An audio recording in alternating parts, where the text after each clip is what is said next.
Hello students, welcome to Victor education. আমি তোমাদের Somnath sir. তোমাদের অনেক দিন ধরে ডিমান্ড ছিল যে স্যার লাস্ট 20 ডেজ এর একটা আপনি সিরিজ চালু করুন, যেখানে চ্যাপ্টার ওয়াইজ কিছু এনসিইআরটি মেন টপিক গুলো বায়োলজি, ফিজিক্স এবং কেমিস্ট্রি থেকে রিভিশন করিয়ে দেবেন। তো সেরকমই আমি একটা সিরিজ চালু করছি, এটা 20 দিন ধরে তোমাদের কিন্তু চলবে এই সিরিজটা।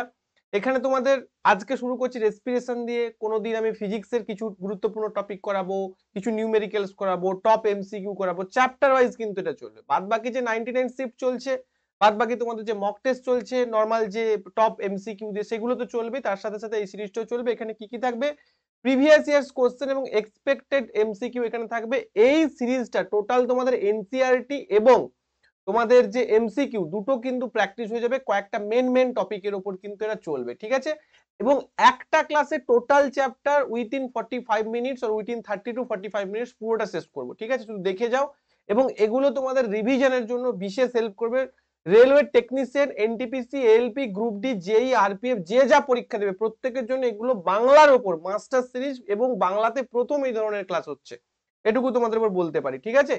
তো ক্লাস শুরু করার আগে একটাই কথা বলবো, যারা আমার ব্যাচে ভর্তি হতে চাও, অর্থাৎ যেভাবে আমি ক্লাস করাচ্ছি এভাবে যদি প্রত্যেকটা ক্লাস, প্রত্যেকটা চ্যাপ্টার, প্রত্যেকটা অঙ্ক, প্রত্যেকটা ডায়াগ্রাম বুঝে তুমি একটা ভালো স্কোর করতে চাও, আসন্ন যে রেলওয়ের পরীক্ষা রয়েছে সেখানে আমাদের কম্বাইন্ড ফান্ডামেন্টাল ব্যাচ, যেখানে তোমাকে প্রথম থেকে শেষ পর্যন্ত টপিক ধরে প্রত্যেকটা টপিক ক্লাস 6 থেকে 10 এনসিইআরটি কভার করানো হবে, এবং আরো অন্যান্য বিশেষ ফেসিলিটিস রয়েছে।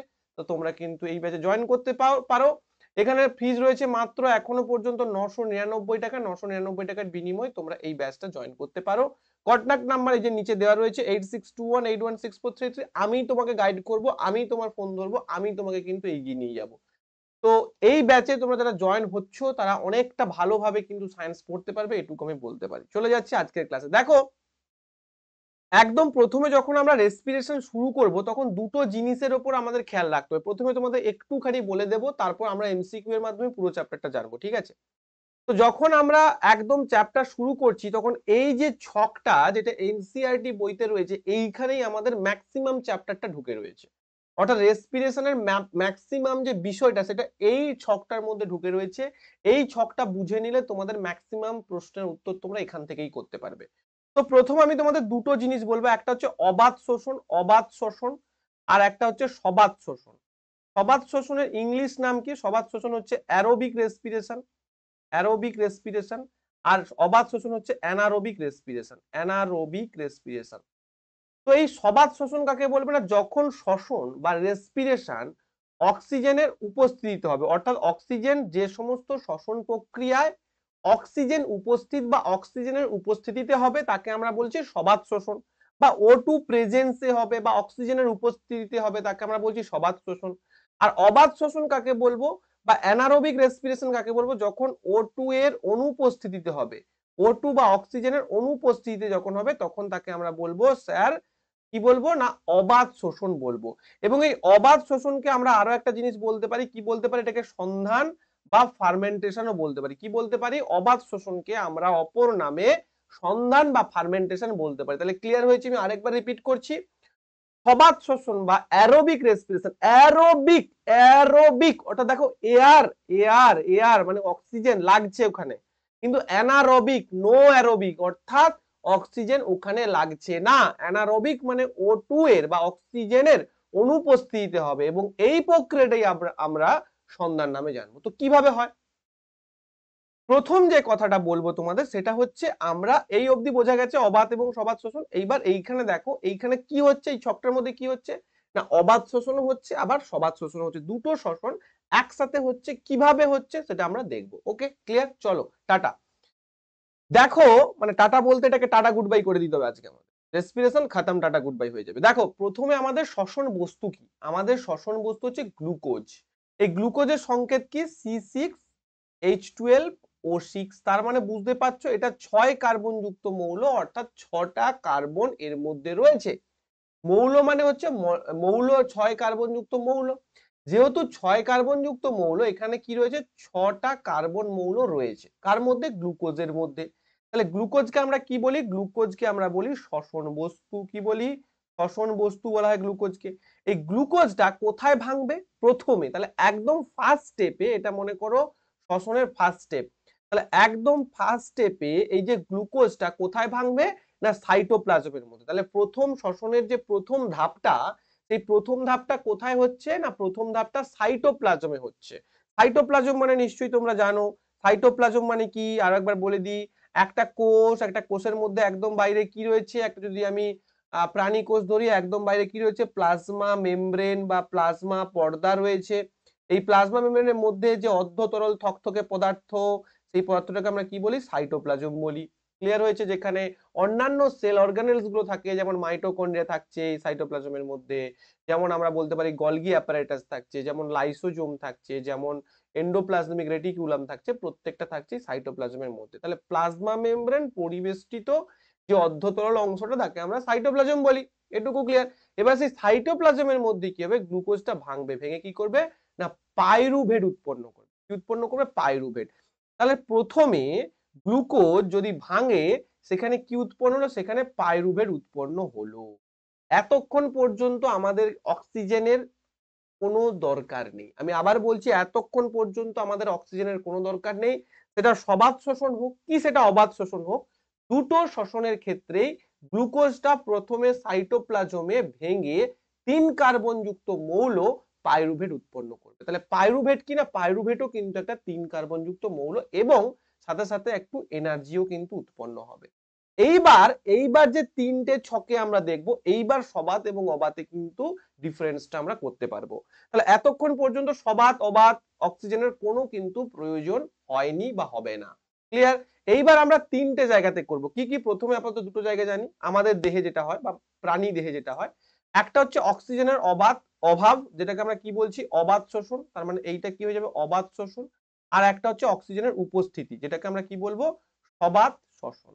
সবাত শোষণ কি হচ্ছে দেখো, না যখন সবাত শোষণ হচ্ছে, সেটা কোথায় হচ্ছে, না সেটা কিন্তু আমাদের মাইটোকন্ড্রিয়াতে হচ্ছে। তাহলে আমি যদি বলি যে সবাত শোষণের প্রথম স্টেপ কোথায় হয়, উত্তর হবে প্রথম স্টেপ হয় সাইটোপ্লাজমে, সেকেন্ড স্টেপ কোথায় হয়, সেকেন্ড স্টেপ হবে মাইটোকন্ড্রিয়াতে। ক্লিয়ার এটুকু? অর্থাৎ অক্সিজেনের উপস্থিতিতে সবাত শোষণের দুটো ধাপ, প্রথম ধাপ হবে সাইটোপ্লাজমে, দ্বিতীয় ধাপ হবে মাইটোকন্ড্রিয়ায়। কোনো ভুল নেই, কোনো অসুবিধা নেই, কোনো ডাউট নেই। চলো এবার দেখো, এই যে অক্সিজেনের উপস্থিতিতে কোনটা কিসে পরিবর্তিত হচ্ছে, না এই যে পাইরুভেট যেটা উৎপন্ন হয়েছিল সাইটোপ্লাজমে, সেইটা অক্সিজেনের উপস্থিতিতে মাইটোকন্ড্রিয়ায় বা সবাত শোষণের দ্বারা কার্বন ডাই অক্সাইড এবং 3 অণু কার্বন ডাই অক্সাইড উৎপন্ন হচ্ছে। 3 অণু কার্বন ডাই অক্সাইড এবং জল প্লাস শক্তি উৎপন্ন। তাহলে জল প্লাস এনার্জি বা H2 প্লাস এনার্জি, এবং এখানে 38 অণু এটিপি উৎপন্ন হয়, 36 টু 38 অণু এটিপি উৎপন্ন হয়, এটা মনে রাখবে। ঠিক আছে? এটা গেল আমার সবাত শোষণ। অবাত শোষণটা কোথায় হয়, না অক্সিজেনের অনুপস্থিতিতে অবাত শোষণ হবে। তাহলে এখানে দেখো অক্সিজেনের অভাব কোথায় হচ্ছে, আমাদের পেশি কোষসমূহ কোথায় হচ্ছে, কোন কোষে হচ্ছে, এটা কিন্তু ভাই মাইটোকন্ড্রিয়ায় হবে না, এটা কিন্তু মনে রাখবে, এটা কিন্তু সাইটোপ্লাজমে হবে। কি বলছি, এটা কিন্তু সাইটোপ্লাজমে হবে। তাহলে একটা জিনিস কি তোমরা বুঝতে পারছো, যে অবাত শোষণ বা অ্যানারোবিক রেসপিরেশন প্রথম স্টেপটাও হচ্ছে সাইটোপ্লাজমে, সেকেন্ড স্টেপটাও হচ্ছে সাইটোপ্লাজমে। এখানে কিন্তু মাইটোকন্ড্রিয়ায় ঘটে না। অর্থাৎ তুমি অক্সিজেন নিয়ে এসো, মাইটোকন্ড্রিয়ায় ঘটবে, কিন্তু তোমার কাছে অক্সিজেন নেই, ওটা সাইটোপ্লাজমেই থেকে যাবে। ক্লিয়ার? তাহলে পাইরুভেটটা ফের সাইটোপ্লাজমে ভাঙছে অক্সিজেনের অনুপস্থিতিতে। আমাদের শরীরে যখন ভাগছে তখন কি উৎপন্ন হচ্ছে, ল্যাকটিক অ্যাসিড। এই ল্যাকটিক অ্যাসিডের সংকেত কি, ল্যাকটিক অ্যাসিডের সংকেত হচ্ছে C3H6O। কি বললাম, C3H6O3। তো এটা দেখো, এটাও কিন্তু 3টে কার্বন যুক্ত, এই যে 3টে কার্বন যুক্ত মৌল। আর এখানে কি বলেছে, 3 কার্বন ডাই অক্সাইড উৎপন্ন হচ্ছে। ঠিক আছে, মানে 3 অণু কার্বন ডাই অক্সাইড উৎপন্ন হচ্ছে। তো তো 3 কার্বন যুক্ত মৌল আর 3 কার্বন ডাই অক্সাইড দুটোর মধ্যে ডিফারেন্স রয়েছে। কিন্তু 3 কার্বন যুক্ত মৌল মানে কি, যে ল্যাকটিক অ্যাসিড, এই ল্যাকটিক অ্যাসিড উৎপন্ন হচ্ছে। বাট মাইটোকন্ড্রিয়া যখন হচ্ছে, এখানে কিন্তু কার্বন ডাই অক্সাইড, জল এবং এনার্জি উৎপন্ন হচ্ছে। এই দুটো জায়গার মধ্যে ডিফারেন্সটা মনে রাখো, প্লাস শক্তি। এবং এখানে কিন্তু সাধারণত 2 থেকে 3 অণু এটিপি উৎপন্ন হয়, বা অ্যাডিনোসিন ট্রাইফসফেট, যেটাকে আমরা শক্তি বলি, সেটা উৎপন্ন হয়। তাহলে স্যার আপনি এখান থেকে কি বোঝাতে চাইলেন, আমি এটুকু বোঝাতে চাইলাম, দেখো আমাদের যে অ্যারোবিক রেসপিরেশন, যেটা আমাদের মাইটোকন্ড্রিয়ায় ঘটছে, সেখানে কিন্তু অনেকটা বেশি পরিমাণ শক্তি উৎপন্ন হচ্ছে, কিন্তু অ্যানারোবিক রেসপিরেশন, যেটা আমাদের সাইটোপ্লাজমে ঘটছে, সেখানে কিন্তু খুব কম পরিমাণ শক্তি উৎপন্ন হচ্ছে, পরীক্ষায় আসবে। এইবার এটা গেল প্রাণী দেহে। উদ্ভিদ দেহে কি হচ্ছে, যদি এটা ইস্টের দেহে হয়, ইস্টের দেহে হয়, অক্সিজেনের অনুপস্থিতিতে বা অবাধ শোষণ বা এটাকে কি বলতে পারি আমরা সন্ধান বলতে পারি বা ফার্মেন্টেশন বলতে পারি, সেখানে কি উৎপন্ন ইথানল। আচ্ছা ইথানল কি তোমরা চিনতে পারছো? ইথ মানে কি বলেছিলাম আমি বারবার পড়ানোর সময়, ইথ মানে হচ্ছে দুটো কার্বন, ইথানল ইথ ওয়ান অল, তার মানে আমি কি বলতে পারি ইথ মানে কি দুটো কার্বন, তাহলে দুটো কার্বন তুমি দিয়ে দাও, তাহলে দুটো কার্বন যদি আমরা দিয়ে দিই কি হবে C2H5OH, এটা হচ্ছে ইথানলের সংকেত। তাহলে C2H5OH বা যেটা মদ বলছি, দুই কার্বন যুক্ত যৌগ প্লাস কার্বন ডাইঅক্সাইড প্লাস শক্তি।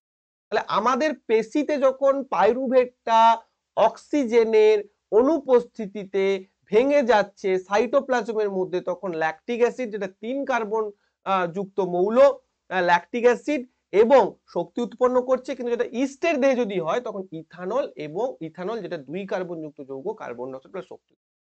ক্লিয়ার হয়েছে কি? ক্লিয়ার হয়েছে কি? যদি ক্লিয়ার হয় একটা করে লাইক এবং কমেন্ট করতে পারো, তাহলে আমি এই 20 ডেজ চ্যালেঞ্জেস যে কোর্সটা, এই চ্যালেঞ্জটা কিন্তু কোর্সটা কিন্তু চলতে থাকবে। ঠিক আছে? তোমাদের কমেন্ট এবং তোমাদের শেয়ার এবং তোমাদের লাইক এবং সাবস্ক্রিপশন এইটার জন্য যথেষ্ট। ঠিক আছে? বোঝা গেছে কি? একদম সুন্দরভাবে বোঝা গেছে কি? চলো নেক্সট আমরা চলে যাচ্ছি পরে। দেখো এখানে একটা সুন্দর কথা লেখা রয়েছে যেটা তোমাদের পরীক্ষা আসে। এই যে এডিপি, এই এডিপি শ্বসন প্রক্রিয়া চলাকালীন মুক্ত শক্তি এডিপি এবং অজৈব ফসফেট থেকে এটিপি অণু তৈরিতে ব্যবহৃত হয়। তাহলে এটিপি কিভাবে তৈরি হয় না, এডিপি প্লাস ফসফেট থেকে কি হয় না এটিপি উৎপন্ন হয়। বোঝা গেছে? এবং এই এটিপি এর প্রান্তীয় ফসফেট বন্ধনীগুলি জলের উপস্থিতিতে ভেঙে যায়, তখন 30.5 কিলোজুল পার মোল সমতুল্য শক্তির মুক্তি ঘটে। এটা তোমাদের কিন্তু রেলওয়েতে এসেছে। তুমি বলবে স্যার এটা কোথাকার কাটিং আপনি দেখাচ্ছেন? এটা হচ্ছে আমাদের এনসিইআরটি ক্লাস 10 এর কাটিং দেখাচ্ছি, যেখান থেকে কিন্তু প্রশ্ন আসে। ঠিক আছে? এবং এই যে এটিপি, এই যে এনার্জি কোথায় ব্যবহৃত হচ্ছে? তুমি সারাদিন হাঁটাচলা করছো, তোমার প্রোটিন সংশ্লেষ করছে, তোমার স্নায়ু স্পন্দন করছে ইত্যাদি, আমাদের শরীরে যত জৈবনিক প্রক্রিয়া ঘটছে প্রত্যেকটার জন্য কিন্তু এটিপি দরকার, যেটাকে আমরা এনার্জি কারেন্সি বলি। ক্লিয়ার হয়েছে? তো এটুকু যদি ক্লিয়ার হয়ে যায়, এবার চলে আসো যে মানবদের যে রেসপিরেটরি সিস্টেম, সেটা একটুখানির জন্য আমরা বুঝে নিই, একদম ছোট্ট করে খুব সুন্দর করে বুঝবো, তারপর ঝাঁটাঝাট করে এমসিকিউ করবো। দেখো ভালো করে বুঝো। মানুষের একদম প্রথমে দেখো, প্রথমে এই যে নাসাপদ বা নাসারন্ধ্র, এইখানে আমাদের নাসারন্ধ্র রয়েছে, এই যে নাসারন্ধ্র, এই নাসারন্ধ্র থেকে কি হয় না বায়ু গৃহীত হয়। কখন গৃহীত? যখন ইনহেল হয়। ইনহেল মানে কি? আমরা যখন শ্বাস গ্রহণ করি, অর্থাৎ যখন আমরা বাতাসটা গ্রহণ করি, যখন অক্সিজেন রিচড বায়ু গ্রহণ করি, তখন সেটা কি হয়? তখন সেটা এই নাসা পথে যায়। এই নাসা পথে গিয়ে কি হয়? এটাকে আমরা কি বলছি? এটাকে আমরা কি বলি? এই অংশটাকে ফ্যারিংস বলি। এই ফ্যারিংসটাই কি হয় দেখো, খাদ্য এবং বায়ু দুটো পাশাপাশি যায়। খাদ্য এবং বায়ু দুটো পাশাপাশি যায়। তাহলে খাদ্য যেটা আমাদের মুখ দিয়ে ঢুকছে আর বায়ু যেটা আমাদের নাক দিয়ে ঢুকছে, সে দুটো কিন্তু পাশাপাশি যায়। কোথায় যায়? না ফ্যারিংস এর মধ্যে। তাহলে পরীক্ষায় যদি প্রশ্ন আসে যে এমন একটা আমাদের জায়গার নাম বলো যেখানে খাদ্য এবং বায়ু দুটো পাশাপাশি চলবে, উত্তর কি হবে? দ্যাট ইজ হয়ে যাচ্ছে ফ্যারিংস। ক্লিয়ার? তাহলে এই ফ্যারিংস দিয়ে কি হবে দেখো, ফ্যারিংস দিয়ে খাদ্যটা কোথায় ঢুকবে? খাদ্যটা ঢুকে যাবে গ্রাসনালীর মধ্যে, খাদ্যটা ঢুকে যাবে গ্রাসনালীর মধ্যে, আর বায়ুটা ঢুকে যাবে উইন্ড পাইপ বা যেটাকে বলছে ট্রাকিয়া বা যেটাকে বলছে শ্বাসনালী, তুমি যে কোনো নামে রাখতে পারো। এগুলো দেখবে আমার গলার কাছে দেখতে পাচ্ছ রিং রিং রিং রিং, তুমি নিজেরা গলার কাছে হাত দাও, যে রিং রিং রিং রিং টাইপের দেখতে পাচ্ছ, এইখান থেকে শুরু হয়েছে, এইখানটা হাত দাও, এইখান থেকে শুরু হয়েছে। এইখানটা থেকে এই জায়গাটা থেকে কি হবে আমাদের ওই যে শ্বাসনালী, উইন্ড পাইপ, ট্রাকিয়া, তুমি যে নামেই ডাকো না কেন জিনিসটা কিন্তু একই। শ্বাসনালী, উইন্ড পাইপ, ট্রাকিয়া, ওর মধ্যে কি হবে বাতাসটা ঢুকছে, ফ্যারিংস থেকে ওর মধ্যে বাতাসটা ঢুকছে। ক্লিয়ার হয়েছে? এইবার এই যে ফ্যারিংস এবং শ্বাসনালীর মাঝখানে একটা জিনিস থাকে, এটাকে আমরা কি বলছি? ষড়যন্ত্র বা ল্যারিংস। এই যে দেখতে পাচ্ছ, এই যে এটাকে আমাদের যখন পুরুষ মানে মেলদের এটা একটু বড় হয়ে যায়, এটাকে আমরা কি বলি? অ্যাডামস অ্যাপেল বলি।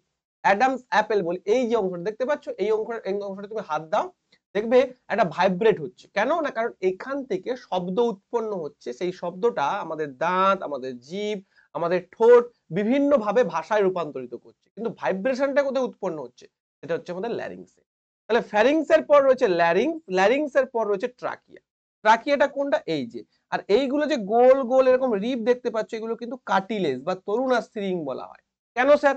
দেখবে তরুণাস্থি রিং যদি না থাকতো, তাহলে আমি যখন শ্বাসটা এরকম টানছি তখন চুপসে যেত পাইপটা। তুমি দেখবে নর্মাল যে পাইপ হয়, দেখবে পাইপ দু রকম, একটা হচ্ছে হাড় পাইপ হয়, যেগুলো সেই মানে তোমরা তো দেখোনি গ্রামের দিকে, সেই দেখবে একটা পুকুর থেকে জল তোলার জন্য যে যখন পাম্প ব্যবহার করা হয়, তখন দেখবে একটা পাইপ পুকুরের জল থেকে মেশিনে ঢোকানো হয়, টুলু পাম্প যেটা পাম্প বলি, আর একটা পাইপ দেখবে পাম্প থেকে বের হয়।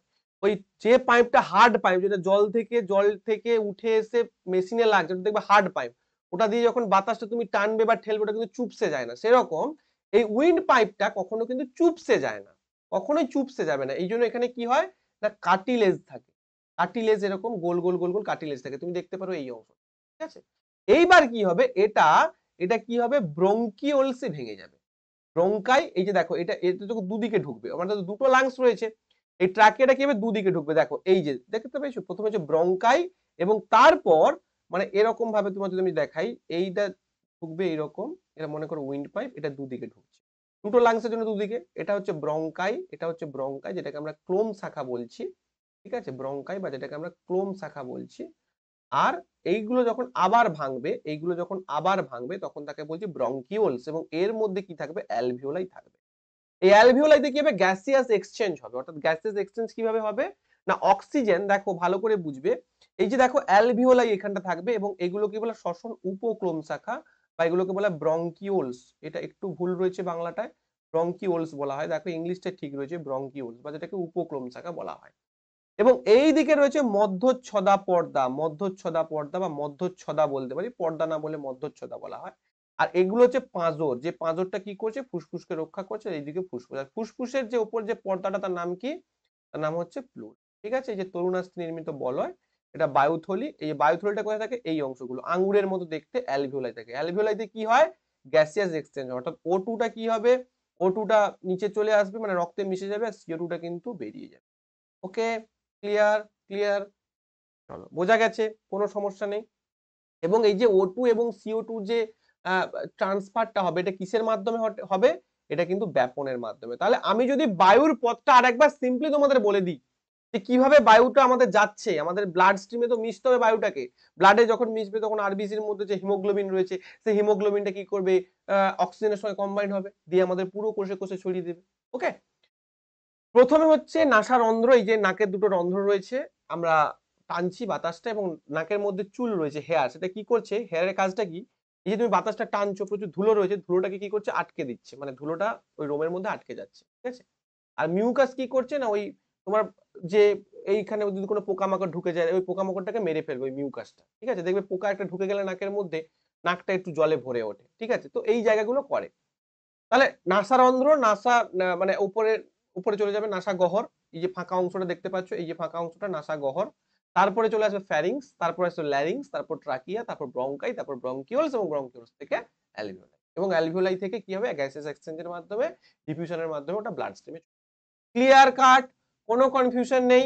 চলো নেক্সট দেখো, একটা জিনিস আমরা দেখবো, যে এই যে ফুসফুস, এই যে অ্যালভিওলাই, অ্যালভিওলাইতে কি হয় না, অ্যালভিওলাইতে কিন্তু গ্যাসিয়াস এক্সচেঞ্জ হয় ব্যাপনের মাধ্যমে। কিভাবে হয় দেখো ভালো করে বুঝো।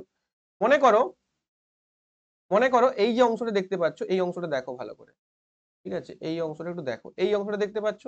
মনে করো প্রথমে এইখানটা যখন এয়ার আসেনি, যখন এয়ার এখানটা আসেনি, তখন এইখানে যে ব্লাড গুলো এসেছিল, সেই ব্লাডে কি ছিল, সেই ব্লাডে CO2 এর পরিমাণ বেশি ছিল, CO2 এর পরিমাণ বেশি ছিল প্রথম যখন CO2 যুক্ত ব্লাড গুলো এলো। তাহলে CO2 যুক্ত ব্লাড গুলো যখন এলো, তখন এইখানটা যে ব্লাডটা, এই ব্লাডে CO2 এর পরিমাণটা বেশি। আবার এই যে অ্যালভিওলের ভেতরটা, অ্যালভিওলের ভেতরটা, ভেতরটা তো CO2 এর পরিমাণ কম, কারণ এখানে তো CO2 নেই, এখানে তো তোমার ফাঁকা রয়েছে। যখন তুমি ইনহেল করবে তার ঠিক মানে সরি এক্সেল করবে তার ঠিক আগের মতো, তখন কি হচ্ছে, এদিকে CO2 এর পরিমাণটা বেশি ব্লাডে, এটা CO2 গুলো কি হবে তৎক্ষণাৎ, যখন এদিকটা বেশি হয়ে গেছে, বেশি থেকে কি হচ্ছে না, বেশি থেকেও কমের দিকে যায়। ব্যাপন মানে কি, বেশি থেকে কমের দিকে, বেশি ঘনত্ব থেকে কম ঘনত্বের দিকে। তো বেশি ঘনত্বের দিক থেকে কম ঘনত্বের দিকে CO2 টা চলে যাবে। আবার যখন তুমি ইনহেল করছো, যখন তোমার ইনহেলের সময় যখন তুমি CO2 বা অক্সিজেন রিচ তুমি বাতাস ঢুকিয়ে দিচ্ছ, তখন কি হচ্ছে, এইখানটা যে বাতাসগুলো, এখানে অক্সিজেনটা বেশি, আর এইখানে কি হচ্ছে, অক্সিজেন তখন কম ব্লাডের, কারণ CO2 যুক্ত ব্লাড, CO2 গুলো তুমি বের করে দিয়েছো, অক্সিজেন কম, তখন কি হচ্ছে, অক্সিজেন গুলো ব্লাডের মধ্যে চলে যাচ্ছে। অক্সিজেন কি হচ্ছে, তখন বেশি ঘনত্ব থেকে কম ঘনত্বের দিকে যাচ্ছে। এইভাবে অক্সিজেনটা ব্লাডে যায়, যেহেতু অক্সিজেনের ঘনত্ব অ্যালভিওলের মধ্যে বেশি থাকে, ওটা ওখান থেকে ব্লাডে চলে যাবে। আর ব্লাডের মধ্যে যেহেতু CO2 এর ঘনত্বটা বেশি থাকবে, ওটা CO2 টা কি হবে না, ব্লাড থেকে অ্যালভিওলেতে চলে যাবে। এইভাবে অক্সিজেন যাবে, কার্বন ডাইঅক্সাইড আসবে, এবং কার্বন ডাইঅক্সাইডটা পুনরায় এক্সেল করে, বা আমরা মানে প্রশ্বাসের মাধ্যমে বাইরে থেকে মানে ফুসফুস থেকে বার করে দেবো। ক্লিয়ার হয়েছে? তো এইভাবে কিন্তু গ্যাসিয়াস এক্সচেঞ্জ ঘটে, আমি তোমাদের বোঝালাম ব্যাপনের মাধ্যমে, অর্থাৎ কম ঘনত্ব থেকে মানে কম ঘনত্ব দিকে যাবে, বেশি ঘনত্ব থেকে কম ঘনত্বের দিকে যাবে। অ্যালভিওলাইতে যদি অক্সিজেনটার বেশি ঘনত্ব থাকে সেটা কি হবে, সেখান থেকে ব্লাডে চলে যাবে। আর ব্লাডে যখন CO2 এর বেশি ঘনত্ব থাকবে সেটা কি হবে না, সেখান থেকে অ্যালভিওলাইতে চলে যাবে। এভাবে গ্যাসেস এক্সচেঞ্জ। চলো, ক্লিয়ার হয়েছে।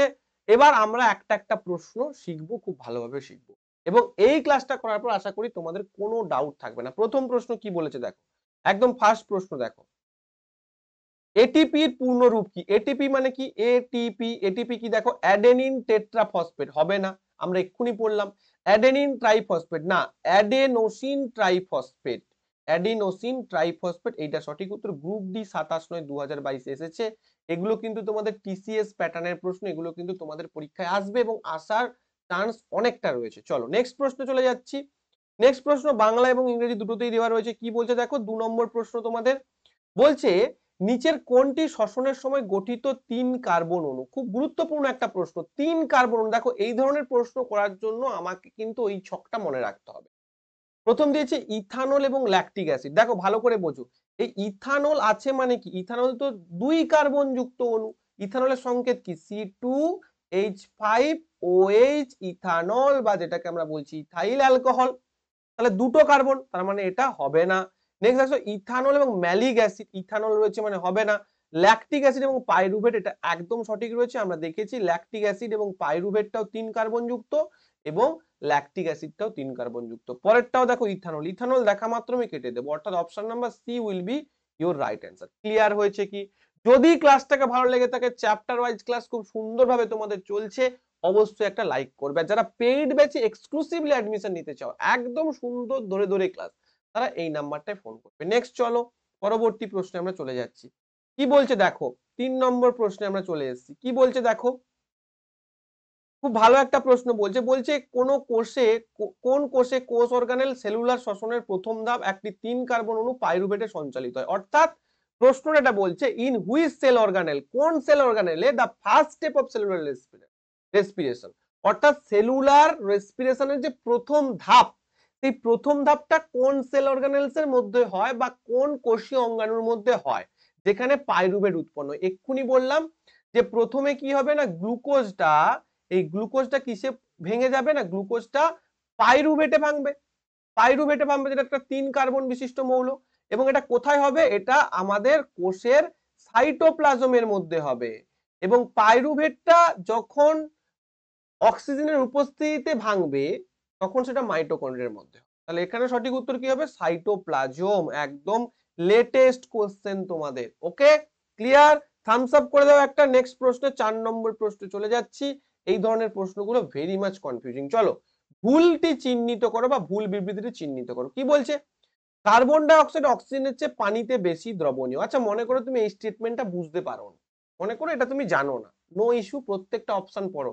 কারণ এই ধরনের যে ভুল চিহ্নিত করো বা স্টেটমেন্ট রিলেটেড যে প্রশ্নগুলো, এগুলোতে ম্যাক্সিমাম তোমাদের যেটা করতে হবে সেটা হচ্ছে প্রত্যেকটা স্টেটমেন্ট মনোযোগ সহকারে পড়তে হবে। অপশন বি বলছে পাইরুভেটটি ল্যাকটিক অ্যাসিডে রূপান্তরিত হয় যা একটি 3 কার্বন অণু। এটা তো ঠিকঠাক রয়েছে, কিন্তু ভুল চিহ্নিত করতে বলছে। শ্বেত রক্তকণিকা গুলিতে শ্বাসযন্ত্রের রঞ্জক উপস্থিত থাকে, এটা একদম ভুল। এটা আমি তোমাদের শিফট ওয়াইজ অ্যানালিসিস হয় সেখানেও করেছিলাম যে আরবিসিতে বা রেড ব্লাড কর্পাসেলস এর মধ্যে কিন্তু শ্বাসযন্ত্রের যে রঞ্জক বা হিমোগ্লোবিন, এই হিমোগ্লোবিন শ্বাসরঞ্জক বা হিমোসায়ানিন যাই বলো না কেন, সেটা আরবিসিতে থাকে। ঠিক আছে, অ্যালভিওলার দেয়ালে রক্তনালীগুলিকে একটি বিস্তৃত নেটওয়ার্ক রয়েছে, একদম ঠিক। কারণ কি, কারণ ওই যে বিশাল একটা সারফেস এরিয়া দিতে হবে যাতে কি প্রচুর পরিমাণ অক্সিজেন এবং কার্বন ডাই অক্সাইডের আদান প্রদান করতে পারে। তার মানে এটাও ঠিক রয়েছে, অর্থাৎ আমরা পেয়ে গেছি। এইটা কিন্তু ভুল রয়েছে, এটা কিন্তু আরবিসি তে হবে। ওকে, ক্লিয়ার? চলো নেক্সট প্রশ্ন। নেক্সট আমরা চলে আসছি কত নম্বর প্রশ্নে, 5 নম্বর প্রশ্নে। অ্যারোবিক শ্বসন প্রসঙ্গে নিচের লেখা বিবৃতিগুলির মধ্যে কোনটি সঠিক? ভালো করে এই জায়গাটা একটু পড়বে ভাই। এই ধরনের প্রশ্নে তোমরা সবসময় কি টার্মগুলো দেখে নেবে, যে কোন টার্মটা আমাকে এই প্রশ্নটা সলিউশন করতে সাহায্য করবে। যেমন আমার এখানে কি টার্মটা হচ্ছে অ্যারোবিক, অ্যারোবিক শ্বসন, অ্যারোবিক শ্বসন দিয়েছে। তাহলে অ্যারোবিক শ্বসন সঙ্গে সঙ্গে ব্রেনের মধ্যে চলে আসবে, অ্যারোবিক শ্বসন মানে অক্সিজেনের উপস্থিতি হবে, অ্যারোবিক শ্বসন মানে মাইটোকন্ড্রিয়ার মধ্যে হবে, ইত্যাদি প্রভৃতি ব্রেনের মধ্যে চলে এলো। এইবার আমি সলিউশন করব। অ্যারোবিক শ্বসনের শক্তির মধ্যে কোনটি সঠিক বলেছে, খেয়াল করবে। অ্যারোবিক শ্বসনের শক্তির মুক্তি অ্যানারোবিক শ্বসনের চেয়ে কম, এটা ভুল। কারণ আমি দেখেছি অ্যানারোবিক শ্বসনে যদি 2 অণু থেকে 3 অণু এটিপি উৎপন্ন হয়, তাহলে অ্যারোবিক শ্বসনে কিন্তু 36 থেকে 38 অণু এটিপি উৎপন্ন হয়। কিন্তু এখানে উল্টোটা বলেছে যে অ্যারোবিক শ্বসনে শক্তির মুক্তি অ্যানারোবিক শ্বসনের চেয়ে কম। হবে না, এটা ভুল। নেক্সট দেখো, মাইটোকন্ড্রিয়ায় পাইরুভেটের একটি অণু ভেঙে কার্বন ডাই অক্সাইডের 3টি অণু দেয়, এটা একদম সঠিক রয়েছে। কার্বন ডাই অক্সাইড আমি বললাম যে কার্বন ডাই অক্সাইডের 3টি অণু উৎপন্ন হয় মাইটোকন্ড্রিয়া, এটা একদম ঠিক রয়েছে। অ্যারোবিক শ্বসন প্রক্রিয়ায় কেবল কার্বন ডাই অক্সাইড নির্গত হয়, এটা হবে না। অ্যারোবিক শ্বসন প্রক্রিয়ায় কেবল কার্বন ডাই অক্সাইড নির্গত, এটা তোমাকে কে বলেছে? এটা তো ঠিক নয়। আমরা দেখেছি যে অ্যানারোবিক, এটা তোমরা না বুঝতে পারো দেখে নাও, আমরা দেখেছি যে অ্যানারোবিক যে রেসপিরেশন, দেখে নাও অ্যানারোবিক যে রেসপিরেশন সেখানেও কিন্তু কি হয় না, অ্যানারোবিক যে রেসপিরেশন সেখানেও কিন্তু আমরা কার্বন ডাই অক্সাইড নির্গত হতে দেখেছি। দেখো অ্যানারোবিক রেসপিরেশনেও কিন্তু কার্বন ডাই অক্সাইড নির্গত হয়েছে। তাহলে এটা একদম ভুল যে শুধুমাত্র অ্যারোবিক রেসপিরেশনে কার্বন ডাই অক্সাইড উৎপন্ন হয়, এটা অনেকে তোমরা ভুল করবে, এইটা দাগিয়ে দেবে তোমরা। তো এই জন্য বলছি এই জায়গাগুলো একটু ভালো করে বোঝো। অক্সিজেনের অভাবে অ্যারোবিক শ্বসন ঘটে, কখনো সম্ভব অক্সিজেনের অভাবে অ্যারোবিক? অ্যারোবিক কথাটা আছে মানে সবসময় অক্সিজেনের উপস্থিতিতে হবে। তাহলে সঠিক উত্তর কি হবে? Option number B. ক্লিয়ার? চলো নেক্সট প্রশ্ন চলে যাচ্ছি, 6 নম্বর প্রশ্ন। একজন পূর্ণবয়স্ক মানুষ বিশ্রামের সময় প্রতি মিনিটে কতবার শ্বসন ক্রিয়া হয়? এটা খুব ভালো প্রশ্ন, এটা তোমাদের পরীক্ষায় আসে। বিশ্রামের সময় প্রতি মিনিটে কতবার শ্বসন ক্রিয়া হয়, ঠিক আছে, বা ব্রিদিং হয়, ইংলিশে বলতে গেলে ব্রিদিং হয়, ঠিক আছে। এটাও তোমাদের এনসিইআরটি তে কিন্তু রয়েছে, এই ডেটাটা, পুরো এই ডেটাটা রয়েছে, কিন্তু এটা ভাই ক্লাস 10 এনসিইআরটি তে নেই, এটা হচ্ছে ক্লাস 8 এনসিইআরটি তে রয়েছে। ক্লাস 8 এনসিইআরটি তে কিন্তু এটা রয়েছে 15 থেকে 18 বার, এটা মনে রাখবে। অনেকে 70 থেকে 72 করবে, কেন জানো তো? কারণ তোমরা প্রশ্ন পরীক্ষা হলে পড়ো না এবং ব্রেনের মধ্যে প্রশ্নটাকে খেলাও না। 70 থেকে 72 বার আমরা কি জানি, হৃদস্পন্দন হয় বা নারীর স্পন্দন হয়, সেটাকেই তোমরা করে দেবে। কিন্তু এখানে বারবার বলেছে যে কতবার শ্বসন ক্রিয়া হয় বা ব্রিদিং হয়। ক্লিয়ার? নেক্সট আমরা চলে আসি 7 নম্বর প্রশ্ন। আমরা চলে এসেছি 7 নম্বর প্রশ্নে চলে এসেছি। 7 নম্বর প্রশ্ন কি বলছে দেখো, বায়বীয় শ্বসনের উপস্থিত প্রয়োজন। বায়বীয় শ্বসন, বায়বীয় শ্বসন মানে কি? বায়বীয় শ্বসন মানে হচ্ছে অ্যারোবিক রেসপিরেশন। এই অ্যারোবিক রেসপিরেশনকে আমরা সবাস শ্বসন বলতে পারি, আমরা বায়বীয় শ্বসন বলতে পারি, আমরা অ্যারোবিক রেসপিরেশন বলতে পারি, অনেক কিছু বলতে পারি। তাহলে এটা কার উপস্থিতিতে ঘটবে? ডেফিনেটলি ওয়ান এন্ড অনলি অক্সিজেনের উপস্থিতি। পরবর্তী প্রশ্ন, ফুসফুসে অ্যালভিওলাই থাকার কারণ কি? আমি তোমাদের প্রথমেই বোঝালাম যে অ্যালভিওলাই কি কাজ করে, তার জন্যই অ্যালভিওলাই থাকে। প্রথমটা বলছে to give mechanical support to the lungs, না, মেকানিক্যাল সাপোর্ট দেওয়ার জন্য লাংসের মধ্যে পাঁজর রয়েছে, মধ্যচ্ছদা রয়েছে, অনেক কিছু রয়েছে, কিন্তু মেকানিক্যাল সাপোর্ট দেওয়ার জন্য এটা নেই। ফুসফুসকে যান্ত্রিক সত্তা, ফুসফুসের জন্য পাম্পিং অ্যাকশন। ভাই ফুসফুসের আবার পাম্পিং অ্যাকশন কি হবে? এটা কিন্তু অনেকে উত্তর করবে।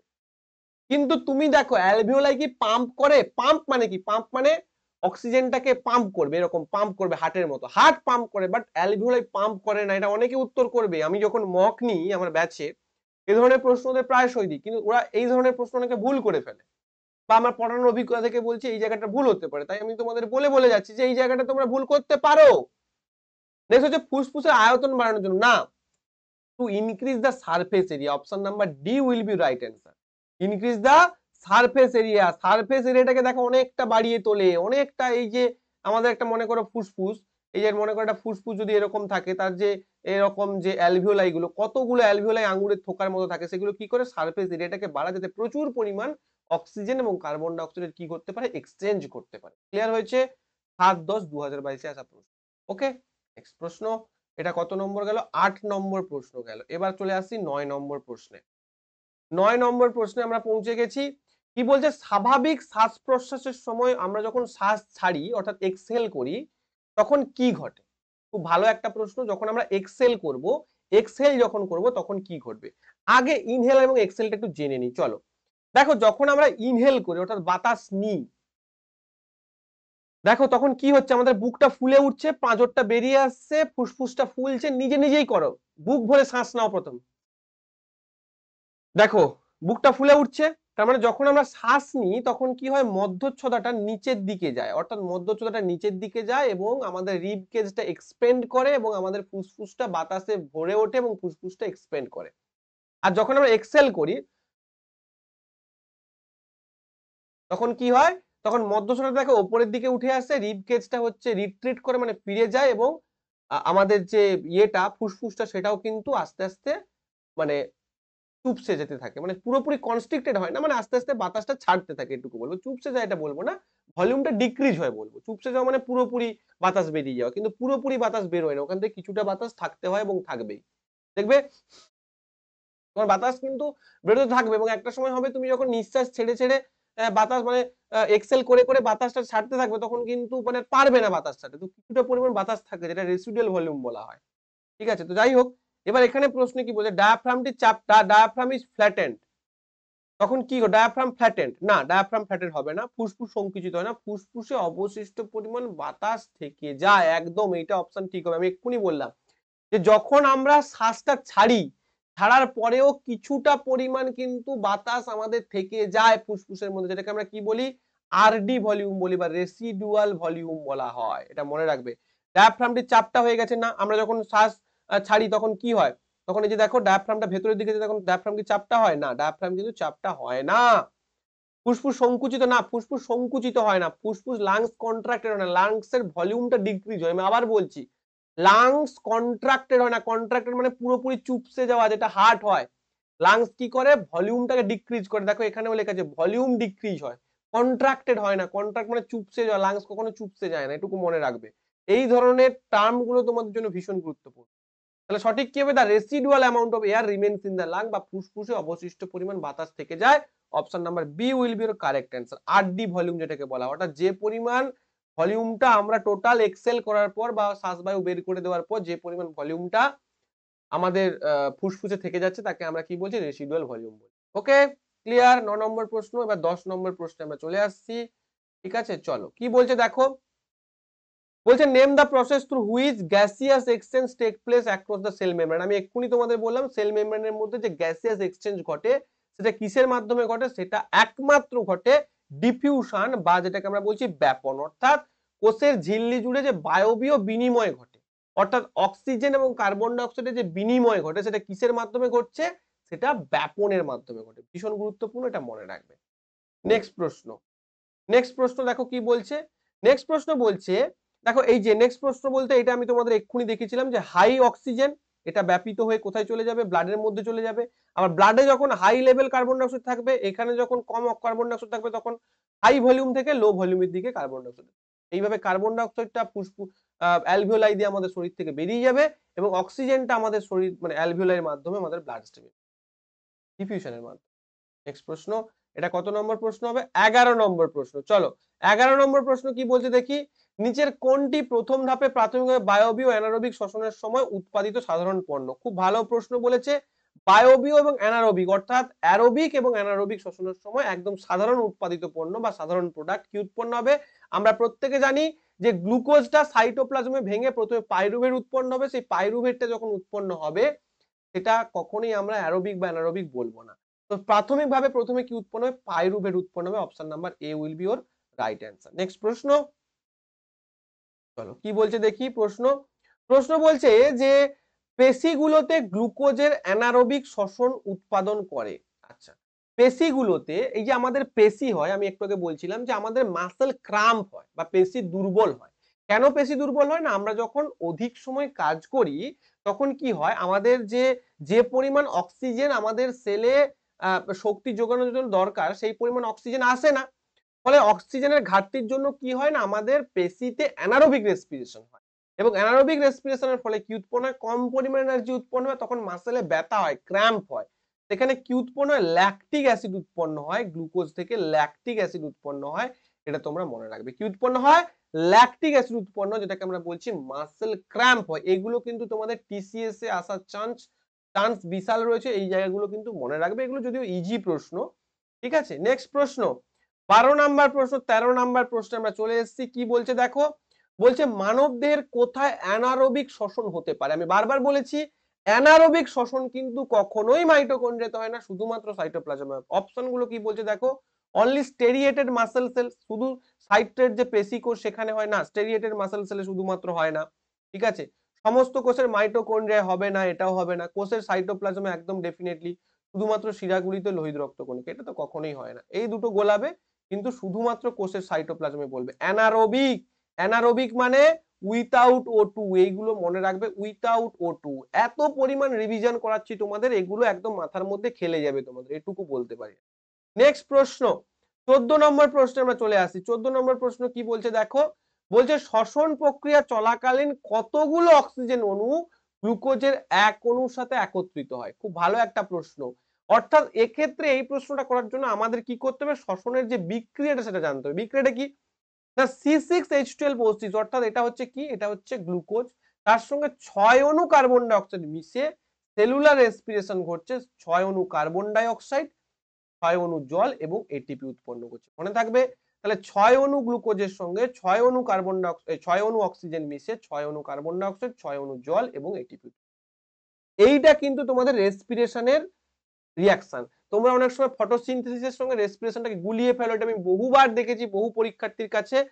মনে রাখবে রেসপিরেশনে কি হয়, রেসপিরেশনটা গ্লুকোজের ওপর হচ্ছে আর ফটোসিনথেসিসে গ্লুকোজ উৎপন্ন হবে, তাহলে দুটো কিন্তু এক নয়। ঠিক আছে, এই জায়গাটা খেয়াল রাখবে। তাহলে এখানে কি হবে, 6 অণু, 6 অণু কি হবে, 6 অণু দেখো অক্সিজেন, এক অণু গ্লুকোজের সঙ্গে কিন্তু কম্বাইন্ড হচ্ছে এবং কম্বাইন্ড হয়ে 6 অণু কার্বন ডাই অক্সাইড। যদি এটা পরবর্তী তোমাকে প্রশ্ন চলে আসে যে 6 অণু অক্সিজেন যখন এক অণু কার্বন ডাই অক্সাইড মানে এক অণু গ্লুকোজের সঙ্গে যখন মিলবে তখন কত অণু জল এবং কত অণু কার্বন ডাই অক্সাইড উৎপন্ন হবে, পরীক্ষায় প্রশ্ন এসেছে 6 অণু কার্বন ডাই অক্সাইড এবং 6 অণু জল উৎপন্ন হবে। ওকে, ক্লিয়ার? ক্লাসটি ভালো লাগলে অবশ্যই লাইক করবে এবং চ্যানেলটিকে সাবস্ক্রাইব করবে। আমরা চলে আসি 15 নম্বর প্রশ্নে। কি বলছে দেখো, বলছে নিচের কোন বিবৃতিটি মিথ্যা, কোন বিবৃতিটি সত্য নয়, কোন বিবৃতিটি মিথ্যা। দেখো, শ্বসনের প্রথম পর্যায়ে গ্লুকোজের ভাঙন ঘটে, একদম ঠিক রয়েছে, শ্বসনের প্রথম পর্যায়ে গ্লুকোজের ভাঙন ঘটে ডেফিনেটলি। মাইটোকন্ড্রিয়া অ্যাসিটিক অ্যাসিড অক্সিজেনের ব্যবহার করে ভেঙে যায়, মাইটোকন্ড্রিয়া অ্যাসিটিক অ্যাসিড অক্সিজেনের ব্যবহার করে ভেঙে যায়। পাইরুভেট অ্যাসিড শ্বসনের প্রথম পর্যায়ে উৎপাদিত হয়, একদম ঠিক রয়েছে। সন্ধান প্রক্রিয়ার জন্য অক্সিজেন প্রয়োজন হয় না, একদম ঠিক রয়েছে। কিন্তু এইটা কি ভাই, মাইটোকন্ড্রিয়া অ্যাসিটিক অ্যাসিড অক্সিজেন ব্যবহার করে ভেঙে যায়, অ্যাসিটিক অ্যাসিড কোথায় ছিল এখানে, এখানে তো পাইরুভেট হবে। মাইটোকন্ড্রিয়ায় পাইরুভেট অক্সিজেনের ব্যবহার করে ভাঙে, অ্যাসিটিক অ্যাসিড নয়। তাহলে এইটা হয়ে যাবে ভুল, অর্থাৎ option B will be your correct answer. অনেক সময় কি হয়, তুমি মনে করো কোনো একটা অপশন তোমার ডাউট লাগছে, তুমি প্রত্যেকটা অপশন পড়ো, প্রত্যেকটা অপশন পড়ে একটার সঙ্গে আরেকটা তুলনা করে করে বা একটার সঙ্গে আরেকটা কম্পেয়ার করে করে বোঝো, তখন কিন্তু তোমার জিনিসটা বুঝতে পারবে। ঠিক আছে, নেক্সট প্রশ্ন, 16 নম্বর প্রশ্নে আমরা চলে আসছি। ক্লাসটা পর পর এগোচ্ছে, তো তোমাদের লাইক কিন্তু করতে হবে। প্রথম ক্লাস আজকে, আজকে দেখি যদি কমেন্ট এবং লাইকের কিন্তু তোমাদের বলতে হবে যে কেমন লাগছে ক্লাস। যদি তোমরা ভালো করে কমেন্ট এবং অবশ্যই শেয়ার এবং চ্যানেলটিকে সাবস্ক্রাইব করো, তাহলে কিন্তু আরো এরকম ক্লাস পরপর বাড়তে থাকবে।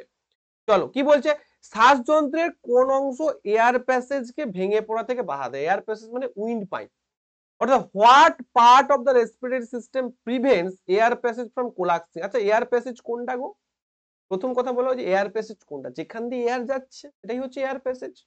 এয়ার প্যাসেজ কোনটা, মনে করো আমাদের যে উইন্ড পাইপ, উইন্ড পাইপের নাম কি, উইন্ড পাইপের নাম কি, উইন্ড পাইপের নাম কি, এটা হচ্ছে আমরা বলছি ট্রাকিয়া, ট্রাকিয়া বলছি এটা। সেই ট্রাকিয়া বা উইন্ড পাইপ, এই উইন্ড পাইপটা কিরকম টিকে আছে, কোলাপস করছে না কেন, কে টিকিয়ে রেখেছে? বলেছিলাম rings of cartilage, rings of কার্টিলেজটাকে টিকিয়ে রেখেছে। এখানে ট্রাকিয়া উত্তর হবে না কিন্তু, বা রিবস উত্তর হবে না, পাঁজর হবে না, এখানে হবে রিংস অফ কার্টিলেজ বা তরুণাস্থি রিং ওকে কোলাপস করতে দিচ্ছে না। এই ধরনের প্রশ্ন তোমাদের প্রচুর ভুল হবে। মেরুদণ্ড কেউ করবে না, দুটো অ্যান্সার প্রত্যেক করবে, একটা হচ্ছে রিবস, একটা হচ্ছে ট্রাকিয়া। এই দুটো অপশনে কিন্তু তোমাদের গোলাবে বা ভুল হবে। বারবার বলছি এইগুলো বোঝো এবং ভালো করে বোঝো, দেখবে পরীক্ষায় একদম 100% করে আসতে পারবে রেসপিরেশন থেকে। ওকে, চলো নেক্সট আমরা চলে আসি 17 নম্বর প্রশ্নে। কি বলছে দেখো, বলছে which of the following ensure that the air passage does not collapse. দেখো আবার সেই প্রশ্নটাই ঘুরে দিয়েছে, 17/8, 27/9 কি হবে, তরুণাস্থির রিং।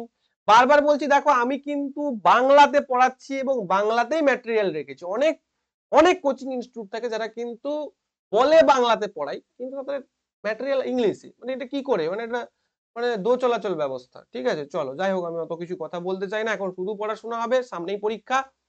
কি বলছে দেখো, all the statements given below regarding inhalation in human, inhalation মানে ঢুকছে বাতাস, বাতাস ঢুকছে, আর correct except one, which one is not correct. একটা কারেক্ট নয়, কোনটা কারেক্ট নয় সেটা আমাকে বলতে হবে। আমি বাংলাগুলো পড়ছি। পাঁজরগুলি ভেতরের দিকে চলে যায় এবং ডায়াফ্রামটি উত্থিত হয়। ভালো করে বোঝো, যখন আমাদের ইনহেলেশন হচ্ছে, ইনহেলেশন যখন হয়, ইনহেলেশন যখন হয় তখন কি হয় না, ডায়াফ্রামটা কি হয় দেখো ভালো করে বোঝো। এই যে যখন ইনহেলেশন হচ্ছে, ইনহেলেশন হচ্ছে তখন ডায়াফ্রামটা কিন্তু নিচের দিকে নামছে। যখন এক্সহেলেশন করছো তখন কিন্তু ডায়াফ্রামটা উপরের দিকে উঠছে। আমি আবার বলছি, যখন ইনহেলেশন হচ্ছে, বাতাস ঢুকছে, তখন ডায়াফ্রামটা নিচের দিকে নামছে। এখানে কি বলেছে? রিবস মুভড ইনওয়ার্ড বলেছে। রিবস মুভড ইনওয়ার্ড, ভেতরের দিকে রিবস মুভ করে না, রিবসটা বাইরের দিকে মুভ করে। এটা কিন্তু ভুল রয়েছে। Which one is not correct, এটা কিন্তু ভুল রয়েছে। ডায়াফ্রাম ইজ রেইজ না, ডায়াফ্রাম নিচের দিকে যায়। দেখো ইনহেলেশনের সময় ডায়াফ্রামটা নিচের দিকে যায়, তার মানে এটা কিন্তু ভুল রয়েছে। পরের অপশন দেখো, ribs are lifted up and diaphragm becomes flat, এটা একদম ঠিক রয়েছে। রিবস দেখো, রিবস গুলো কি হয়, লিফটেড আপ মানে রিবস গুলো বেড়ে ওঠে এবং ডায়াফ্রামটা ফ্ল্যাট হয়ে যায়। ঠিক আছে, ডায়াফ্রামটা তো এরকম থাকে, ওটা কিন্তু ফ্ল্যাট টাইপের হয়ে যাবে, নিচের দিকে গিয়ে ফ্ল্যাট হয়ে যাবে। দেখো এই যে এইরকম টাইপের ডায়াফ্রামটা থাকে, এবার নিচের দিকে যেতে যাবে কি ফ্ল্যাট হয়ে যাবে, মানে সমতল টাইপের হয়ে যাবে, তার মানে এটা ঠিকঠাক রয়েছে। চেস্ট ক্যাভিটি বিকামস লার্জার, এটাও ঠিক রয়েছে। চেস্ট ক্যাভিটি কি হবে, বেশি হবে, বড় হবে চেস্ট ক্যাভিটিটা। Air is sucked into lungs, অর্থাৎ ফুসফুসে বাতাস ঢুকে যায়, একদম ঠিক। এয়ারটাও কিন্তু ফুসফুসের মধ্যে ঢুকবে, এটাও ঠিক রয়েছে। তাহলে প্রত্যেকটা স্টেটমেন্ট তুমি বোঝো। আমাদের যদি ডায়াফ্রামটা এইরকম দেখতে হয়, তাহলে সেটা যদি নিচের দিকে যায় তখন সেটা ফ্ল্যাট হয়ে যাবে না, ফ্ল্যাট হবে তো। আর রিবসটা কি হবে, যখন ইনহেলেশন নিচে সেটা ফুলে উঠবে, ফুলে উঠবে রিবসটা, রিবসটা ফুলছে, তার মানে এটাও ঠিক রয়েছে। অপশন বি টা ঠিক রয়েছে, মানে বি স্টেটমেন্টটা ঠিক রয়েছে। চেস্ট ক্যাভিটি বিকাম লার্জার, ঠিক। চেস্ট ক্যাভিটি, ক্যাভিটি মানে কি, যেটার মধ্যে আমাদের ফুসফুসটা রয়েছে, নিঃশ্বাস নিচ্ছ, ফুলে উঠছে, চেস্ট ক্যাভিটি বড় হচ্ছে। Air is sucked into lungs, এটাও ঠিক, এয়ারটা তোমার ঢুকছে ভেতরে, এই দেখো ফুসফুসে বাতাস ঢুকছে, বুকের গহ্বর বড় হয়, পাঁজর উপরে উঠে যায়, ডায়াফ্রাম সমতল হয়ে যায়। প্রত্যেকটা স্টেটমেন্ট বাংলা যদি তুমি পড়ো, প্রত্যেক স্টেটমেন্ট ঠিক রয়েছে, কিন্তু এক নম্বর স্টেটমেন্টটা ঠিক নেই, অর্থাৎ option A will be your right answer. Clear হয়েছে? ওকে। ডায়াফ্রামটি উত্থিত হয়, উত্থিত কি করে হয় ভাই? উত্থিত তো তখন হবে যখন তুমি এক্সেলেশন করবে। ওকে, নেক্সট প্রশ্ন। আমরা চলে এসেছি কত নম্বর, 17, 18, 19 নম্বর প্রশ্ন আমরা চলে এসেছি। আশা করি তোমরা ক্লাসটিকে দেখছো এবং এনজয় করছো। কি বলছো, অনেকটা বড়, দেখে ভয় পেয়ে যাওয়ার ব্যাপার, কিন্তু ভয় আমরা পাবো না, আমরা উত্তর করব। এই উত্তরটা আমরা করেছি। দেখো, প্রতিটি শ্বাস চক্রের সময়, ডিউরিং ইচ ব্রিদিং সাইকেল, যখন বায়ু গ্রহণ করা হয়, যখন আমরা বাতাস গ্রহণ করি এবং বাইরে ফেলে দেওয়া হয়, বা আমরা বাইরে যখন বাতাসটা বের করে দিই, ফুসফুসে সর্বদা কিছু পরিমাণ বায়ু থাকে। কেন থাকে? যাতে অক্সিজেন শোষিত হওয়ার এবং কার্বন ডাই অক্সাইড মুক্ত হওয়ার জন্য পর্যাপ্ত সময় থাকে। এক্স্যাক্টলি সেই পরিমাণ বাতাসকে কি বলা হয়? তাহলে ফুসফুসে যে পরিমাণ বাতাসটা অবশিষ্ট থেকে যাচ্ছে, সেটাকে অবশিষ্টাংশ, রেসিডুয়াল ভলিউম বলা হবে, অর্থাৎ option number D will be your correct answer. আমি তোমাকে বারবার বলছি যে ফুসফুসে যখন তুমি শ্বাস নিচ্ছ এবং শ্বাসটাকে বের করে দিচ্ছ, বা ইনহেল করছো, এক্সেল করছো, তখন যে পরিমাণ বাতাসটা, যে পরিমাণ ভলিউমের বাতাসটা তোমার ফুসফুসের মধ্যে থাকছে, তাকে কি বলা হয়? রেসিডুয়াল ভলিউম বলা হয়। ক্লিয়ার? এটা চলে আসছি আমি 20 নম্বর প্রশ্নে। একটা ইমেজ দিয়েছে, এই ইমেজটার আমাকে কি করতে হবে, চিহ্নিত করতে হবে। ইমেজটা হয়তো তোমাদের বোঝা যাচ্ছে না, দেখো ভালো করে বুঝে দেখো। এই জায়গাটা বলছে এ, এই জায়গাটা এ, এই জায়গাটা হচ্ছে বি, আর এই জায়গাটা সি। এই পিকচারটা কোথা থেকে টুকেছে বুঝতে পেরেছো? একদম আমরা প্রথমে যে পিকচারটা দেখেছিলাম, কোনটা বলো তো? দেখো, এই যে পিকচারটা আমরা দেখেছিলাম, এই পিকচারটা এখানে টুকে দিয়েছি। এই যে পিকচারটা দেখেছিলাম, ঠিক আছে, এই যে পিকচারটা দেখেছিলাম, এই পিকচারটাই কিন্তু এখানে টুকে দিয়েছি। এই পিকচারটা পুরোপুরি এখানে টুকে দিয়েছি। ওকে, তো এই পিকচারে আমরা কি দেখেছি, আমরা কি দেখেছি বলো?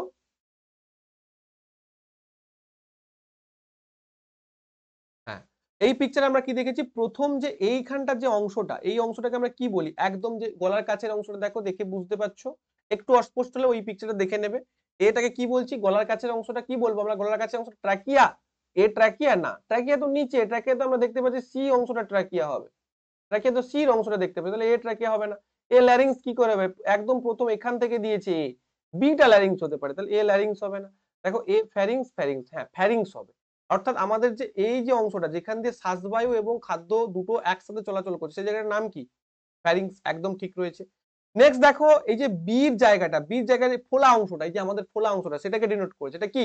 ল্যারিংস। তাহলে প্রথমে ফ্যারিংস, তারপর ল্যারিংস, এবং তারপর উইন্ড পাইপ, যেটা এই যে রিব গুলো যে রয়েছে, এইটা হচ্ছে, এইটাকে বি দিয়েছে, এটা হচ্ছে আমাদের কি? এটা হচ্ছে আমাদের ল্যারিংস, তার উপরেরটা আমাদের ভেতর দিকে রয়েছে ফ্যারিংস, এবং তার নিচে এই যে উইন্ড পাইপটা, সেটা কি হচ্ছে? সেটা হচ্ছে ট্রাকিয়া। তাহলে option C will be, option C will be correct answer. Clear হয়েছে? যত ডায়াগ্রাম দিক না কেন, কলার উঁচিয়ে বলবে। সোমনাথ স্যার যখন যেমন কলার উঁচিয়ে বলে যে আমি যা পড়াবো সেটাই পরীক্ষায় আসবে, কারণ এর বাইরে কিছু হতে পারে না। এর বাইরে কি রকেট সায়েন্স দেবে নাকি তোমাদের? সেরকম তোমরাও কলার উঁচিয়ে বলবে যে যা পড়েছি ওর মধ্যে থেকে আসবে, ভয় পাবো না। ব্যাস একটাই কথা। চলো নেক্সট। নেক্সট আমরা চলে আসছি 21 নম্বর প্রশ্নে। কি বলছে দেখো, বলছে যে মানুষের মধ্যে শ্বাস প্রশ্বাসের রঞ্জকগুলি হলো, মানুষের শ্বাস প্রশ্বাসের রঞ্জকগুলি কি কি? হিমোগ্লোবিন কোথায় থাকে? আরবিসির মধ্যে থাকে, এটা বলতে হবে না, একদম ইজি প্রশ্ন। চলো next, trachea is the part of, 22 নম্বর প্রশ্ন, trachea is the part of respiratory system. আমরা দেখেছি যে ট্রাকিয়া যেটা উইন্ড পাইপ, যেটা এয়ার প্যাসেজ ক্রিয়েট করে, সেটা কি না, সেটা হচ্ছে আমাদের কিন্তু কি বলবো না, রেসপিরেটরি সিস্টেমের পার্ট। নেক্সট প্রশ্ন, আওয়ার লাং কন্টেন্ট ড্যাশ পরিমাণ সেল, কতগুলো সেল থাকে, এটা তোমাদের কিন্তু এনসিআরটি ডেটা থেকে নিয়েছে। এনটিপিসি স্টেজ 1 2016 এসে, মনে রাখবে 300 মিলিয়ন পরিমাণ কিন্তু সেল থাকে আমাদের লাংসে। নেক্সট কি বলছে, 24 নম্বর প্রশ্নে আমরা চলে এসেছি, খুব ভালো প্রশ্ন, কনসেপচুয়াল। কি বলছে দেখো, অক্সিজেনের অনুপস্থিতিতে যখন শ্বসন হয়, অক্সিজেনের অনুপস্থিতিতে শ্বসন হয়, সেটাকে আমরা কি বলি? আর বলতে হবে? বলার দরকার নেই, তোমরা প্রত্যেকে জানো, that is anaerobic respiration. Anaerobic respiration কবে এসেছে স্যার? এনটিপিসি 23/1/2021 এসছে। নেক্সট, অ্যারোবিক শ্বসন কখন হয়? অ্যারোবিক শ্বসন মানে কি? অ্যারোবিক বলার সাথে সাথে মাথায় চলে আসবে যে অক্সিজেনের উপস্থিতিতে শ্বসন, শক্তি প্রকাশের সাথে কোষে খাবারের ভাঙন। অর্থাৎ কি বলছে? Breakdown of food in the cell with the release of energy. Breakdown of food in the cell with the release of energy. Option B দেখি, breakdown of glucose without the use of oxygen. এটা তো হবে না, without use বলেছে, যে oxygen ব্যবহার না করে, অক্সিজেন ব্যবহার না করলে তো অ্যারোবিক রেসপিরেশন আমরা বলতে পারবো না। নেক্সট দেখো, breakdown of food without using oxygen, কেটে দাও। কি বলছে? Breakdown of glucose with the use of oxygen, অক্সিজেনের ব্যবহারের সাথে সাথে গ্লুকোজের ভাঙন, একদম ঠিক। Breakdown of food in the cell with the release of energy, না এটা হবে না। মোস্ট অ্যাপ্রোপ্রিয়েট অপশন হবে option number D, breakdown of glucose with the use of oxygen. Glucose ভাঙছে অক্সিজেনের উপস্থিতিতে, this is your right answer. 23/1/2021 clear. এবং shift 2 তে এসেছে ফার্স্ট টেস্টিবিলিটিতে, এগুলো কিন্তু ভুল করবে না, এগুলো কিন্তু যথার্থভাবে করবে। ওকে, the incomplete breakdown of substance in the absence of oxygen। incomplete breakdown কেন বলছি? দেখো তোমার এখানে একই পরিমাণ জিনিস, তবুও তোমার 2 অণু এটিপি উৎপন্ন হচ্ছে, কেন? কারণ অক্সিজেন উপস্থিত নেই বলে। আর অক্সিজেন উপস্থিত নেই মানে তাকে কি বলবো? অ্যানারোবিক রেসপিরেশন বলবো। দেখেছো, একটা মাত্র ছক থেকে কত প্রশ্ন, আর তো প্রশ্ন আসার জায়গা নেই, এই একটাই জায়গা যেখান থেকে প্রশ্ন আসবে। নেক্সট প্রশ্ন কি বলছে দেখা যাচ্ছে, কতগুলো প্রশ্ন করলাম আমরা, 24, 25, 26, 27 নম্বর প্রশ্নে চলে এসেছি। চলো, which of the following connects O2 to provide energy in our body? আচ্ছা, আমাদের বডিতে অক্সিজেনটা কার সাথে কানেক্ট হয়, কার সাথে কানেক্ট হয় এনার্জি দেওয়ার জন্য? এক্ষুনি আমরা পড়লাম, আমরা একটা বিক্রিয়া পড়লাম, কি বিক্রিয়া? C6H12O6 এর সঙ্গে 6 অণু কার্বন ডাইঅক্সাইড, 6 অণু অক্সিজেন যুক্ত হচ্ছে, যুক্ত হয়ে কি করছে? 6 অণু কার্বন ডাইঅক্সাইড, 6 অণু জল এবং সাথে এটিপি উৎপন্ন করছে। তাহলে এই যে এটা কার সাথে কম্বাইন হলো? গ্লুকোজের সাথে কে কম্বাইন হলো? অক্সিজেন কম্বাইন হলো। কার সাথে কম্বাইন হলো? গ্লুকোজের সাথে কম্বাইন হলো। তাহলে কি হবে? Glucose will be right answer, option number D. এই প্রশ্নগুলো অনেকে ভুল করে এবং এগুলোই কিন্তু তোমাদের টিসিএস প্যাটার্নে কিন্তু এইগুলোই প্রশ্ন দেবে, ঠিক আছে? এগুলো ভুল করবে না, এগুলো অনেকে গ্লাইকোজেন করে দেবে না। এই জায়গাটা তোমরা মনে রাখো, যে জায়গাটা আমি বলছি, জায়গাটা বারবার খেয়াল করো, ঠিক আছে? চলো 28 নম্বর প্রশ্ন। আচ্ছা, এটাই আজকে লাস্ট কোশ্চেন ছিল। তাহলে 27টা কোশ্চেন আমরা করলাম এবং কি কি করলাম, আজকে এই ছকটা করলাম, ভালো করে এই ছকটা আশা করি দেখেছো। এবং এই যে বিষয়টা পুরো তোমাদের বোঝালাম এবং এতগুলো এমসিকিউ করলাম, আমি বলছি এমসিকিউ গুলো করে যাও, একদম সুন্দরভাবে পারবে। লাস্টে একটা কথা বলবো, যারা এরকম সুন্দরভাবে লাইন বাই লাইন, এটা তো রিভিশন ক্লাস ছিল, ডিটেল ক্লাসে আরো লাইন বাই লাইন করানো হবে, কারণ এখন রিভিশন চলছে, তোমাদের এরকম চ্যাপ্টার ওয়াইজ রিভিশন চলবে। তোমরা তোমাদের গুরুত্বপূর্ণ মতামত এই ক্লাস সম্পর্কে জানাবে, যে আরো ক্লাস চাও কিনা প্রত্যেকটা গুরুত্বপূর্ণ চ্যাপ্টারের উপর, সেটা আমাকে জানাবে।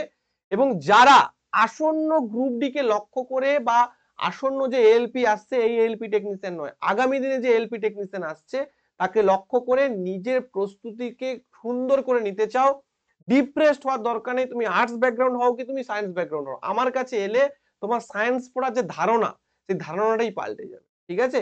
এখানে লেখা রয়েছে কি কি করা হবে। প্রায় 600 স্টুডেন্ট রয়েছে, নিজস্ব অ্যাপ রয়েছে, 6 মান্থসের করে ভ্যালিডিটি 1 ইয়ার এবং 999 টাকার ব্যাচ। আর যারা ফুল ব্যাচ নিতে চাও, মানে কি, যেখানে জিআই হবে, যেখানে ম্যাথ হবে, যেখানে সায়েন্স হবে, যেখানে জিকে হবে, তারাও কন্ট্যাক্ট করো। ফুল ব্যাচও কিন্তু আমাদের রয়েছে এবং এনটিপিসির ব্যাচও রয়েছে, ঠিক আছে? আজকের ক্লাসটা এই পর্যন্ত, সবাই খুব ভালো থেকো, থ্যাংক ইউ প্রত্যেককে। দেখা হবে পরের একটি চ্যাপ্টার ওয়াইজ ক্লাসে, যেটা আমাদের 20 days challengers course. Thank you প্রত্যেককে।